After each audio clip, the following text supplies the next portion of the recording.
பிஸ்மில்லாஹிர் ரஹ்மானிர் ரஹீம். குர்ஆன் ஓதுவதின் சிறப்புகள். குர்ஆன் ஓதுபவருக்கு அல்லாஹ் தஆலா வழங்க உள்ள நன்மையையும், கண்ணியத்தையும் நாம் அனைவரும் அறிந்து கொள்ள வேண்டும். இமாம் புகாரி அவர்கள் அறிவித்துள்ளார்கள். குர்ஆனை ஓதுகின்ற இறை நம்பிக்கையாளரின் நிலை ஆரஞ்சு பழத்தை போன்றதாகும். அதன் சுவையும் நன்றாக இருக்கும், வாசனையும் நன்றாக இருக்கும்.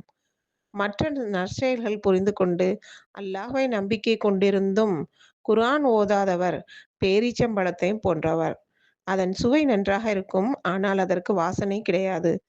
நயவஞ்சகனாக இருந்து கொண்டு குர்ஆனை ஓதி வருகின்றவரின் நிலை துளசி செடியின் நிலையை போன்றது. அதன் வாசனை நன்றாக இருக்கும், சுவையோ கசப்பு. நயவஞ்சகனாக இருந்து கொண்டு குர்ஆனை ஓதாமல் இருப்பவரின் நிலை குமட்டிக்காயின் நிலையை போன்றது. அதன் சுவையும் கசப்பு, அதற்கு வாசனையும் கிடையாது என்று நபிகள் நாயகம் ஸல்லல்லாஹு அலைஹி வஸல்லம் அவர்கள் கூறினார்கள். மேலும், நீங்கள் குர்ஆன் ஓதுங்கள், ஏனெனில் நிச்சயமாக அது அதை ஓதியவர்களுக்கு பரிந்துரை செய்யும் என்று நபிகள் நாயகம் ஸல்லல்லாஹு அலைஹி வஸல்லம் அவர்கள் கூறியுள்ளார்கள். அஸ்ஸலாமு அலைக்கும் வரஹ்மத்துல்லாஹி வபரகாத்துஹு.